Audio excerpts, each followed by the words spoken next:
Honeybee, you gotta get out of here. Go on.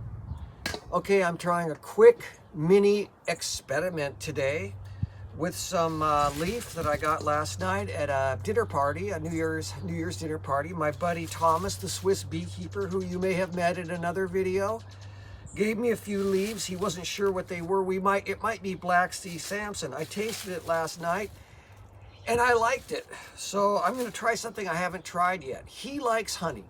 So I'm gonna do a honey casing, and I'm gonna try just putting it on by hand without the spray bottle, because there's only enough here, there's not enough in here for a spray bottle. So let's give that a try.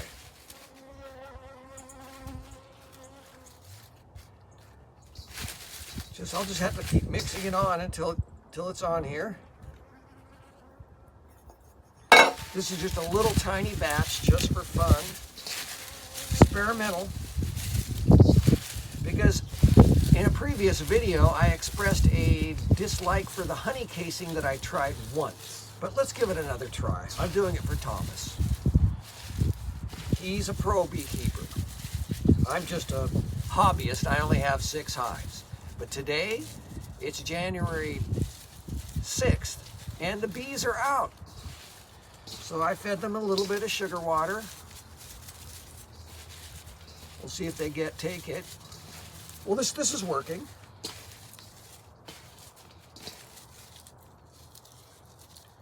Yeah. So one doesn't really need a spray bottle.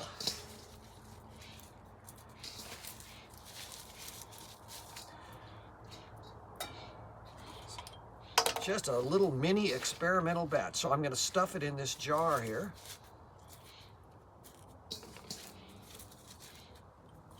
This was 1 part honey to 5 parts water.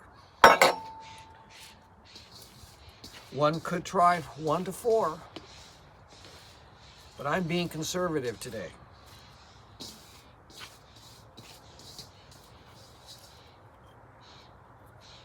Hey, hi there. Hi girl, what you doing? Where'd she go? Okay. I know. I love my little small cell bees. See how small they are? Yep, I'm a small cell beekeeper. So that means they're smaller bees and they're tougher. There she is. I know. Okay, she smells the honey. Maybe I'll just leave this out here and let them eat it. So I'm just gonna try my vegetable steamer, the little jar. I'll put it in here. I'll steam it for 30 minutes. We'll see how that works. Well, I changed my mind and I steamed it for 45 minutes. So let's spread it out here.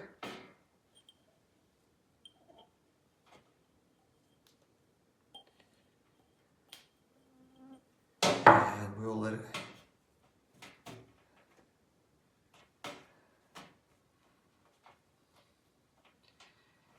And I will let this dry overnight.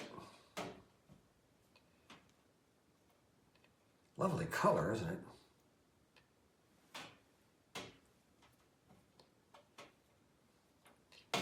And I'll probably give it back to my friend Thomas and let him assess it compared to his raw tobacco once it gets dried out. All right, it's the next day, 10 o'clock, right on. So the tobacco's dry now, and you can see how when a tobacco has been cased with sugar like this, the more, or honey, this is honey, the more it becomes kind of transparent. I don't know if you can see that.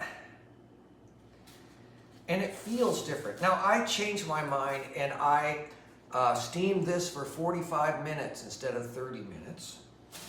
I just had a feeling about it, if you want to go with that. I'm going to give it, I'll cut it up and then give it back to my friend that grew the tobacco leaves. I wanted to try this compared to his raw tobacco, but after I cut it up here, I'll try it out. I want to see what it tastes like with the honey. One more thing. How did that tobacco turn out? Well, it turned out well. It was quite smokable. And so here I will change my attitude. I had an attitude about honey, as in honey doesn't work with casing. And I'm a guy, it's rough, but I'm going to admit that I'm wrong. And that smoked quite well. I think it was Black Sea Samsun, and I think that the ratio of 1 to 5 was pretty good. I could taste the sugar. 1 to 6, maybe a modest level for the honey ratio for casing with tobacco. Also, my friends said, what about the cherry tobacco? How did that turn out? Well, that turned out well. I liked the cherry flavor. The tobacco itself, I think I preferred the year before, and I think it was the blend, but we shall see. It's only 3 days old now. So I'll see you next time. Now, a year ago, I watched a video by Dr. Brian Ardis, A-R-D-I-S. I think it was over 2 hours long, exhaustive overview of peer-reviewed literature, peer-reviewed papers, scientific papers, studies. Study after study after study to point to the fact that nicotine is healthy for the human body. After it all, I was completely convinced. But I almost fell asleep during the middle of it because the chemistry was pretty intense. And the different researchers had different angles on it. One of them was discussing the cigarette industry and how they put pyrazines in the cigarettes to make them highly addictive, and also licorice so that the lungs relax and encourages the cigarette smoker to inhale, which is an unhealthy practice. Inhaling any smoke is not good for us. So, in fact, moderate use of nicotine. I mean, here we have who was the black and white era famous Hollywood actor that smoked like 16 cigars a day? Was that George Burns? Someone correct me if I'm wrong about that. Yikes. I don't know if I'd recommend that level, but I was convinced.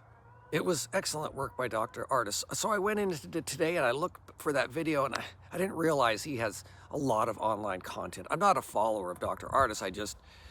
He has so much online content, I didn't want to try to find it. But I'm telling you what I saw, what I experienced, and it supported what I'm doing here, growing organic tobacco in my garden and making natural pipe tobacco blends. I mean, there are some really fine tobaccos available for the pipe smoker, but none of them, it's very difficult to find anything organic because where the tobaccos grow, the bugs also grow that like the tobacco, and so does the fungal diseases. So they're sort of forced to spray things on them to make the tobacco good, and I understand that. But here, it doesn't seem that those pests are around. I mean, my friend's tobacco that I worked with today was beautiful. My tobacco, same thing. So I'm encouraging people, if you can grow tobacco in your own area, you might be surprised that in another video I was working with tobacco from another friend that grew it in a greenhouse, which makes me wonder, could you grow it in the house in a solar facing window, a sun facing window? I don't know, that'd be kind of fun to try. But anyway, stay with me. We're working on it. And if you like my video, give me a thumbs up. Give me a like, subscribe, and I'm going to put my fiction books up again here for you to check out right after this video is over. Thanks for watching.